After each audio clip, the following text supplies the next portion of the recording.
Tanyo kakak, ibu. Tanyo tengok tamu parking ngolako tanyonya kok biasa ya? Nah, biasa 3 minggu 3 tak nah ya. Kebumbu lah rumah tangga je laganya je. Awaknya yang golong mengkawin anak-anak bisa anak-anak awaknya bayang awaknya kamu yang kamu perang kamu. Awaknya ayo. Tengah mangat kamu parking ngolako tanyo. Tengok temenak kan. Tanyo sarang dong lako sarang lu.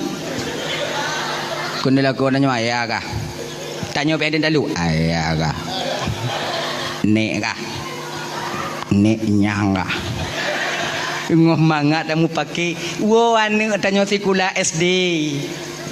Assalamualaikum. Miranya walaupun tengah pakai yang salam mana tak jauh cik. Kon salam. Kata mau apa? Tanyo tak lanjut you. Anak tamu lam kama. Bak watenya anak ganti baje. Dari lam kama anak didengar tanya tengah mau pakai ngon ayah atau anak tengah dengar watenya tanya tengah mau pakai ngon mak. Dengan berlinangnya air mata anak kita keluar. Biasa anak odi puto bak mak sebab anak uce ngon mak. Menantuk bak mak kun le anak katanya kun le anak katanya. Mak kajit mak piyo mak. Kenapa mak karat tak mau pakai ngon ayah? Wah tanya ke ayah mak kalon ke ayah bak di mumita ke tanya na lagi rupa urang lom umpama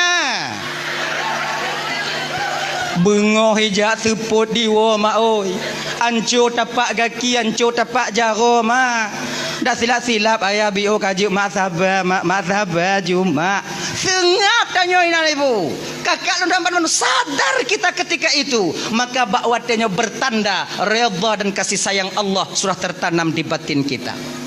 Tapi kalau tak lawan kajut mak sayang tanya ke ayah mak kalon ke di mumita ke tanya mak kajut mak ika apa kata bu dari ubi kau kah cik ajra dari pelaku ayah kah kata bu kah iloknya cihan lo ayah kah ada drop ini gelantu anyan.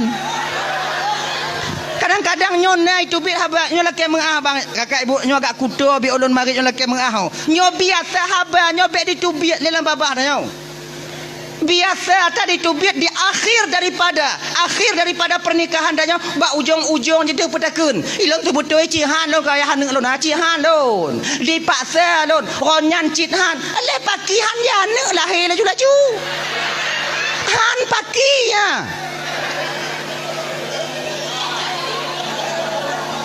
kamu jahanam dak buat nah kamu nyohan je kalapan rona pakihan tingah bekle putu biak laganya narik nama le tanya munafik hanya ye nah ya nyangka ya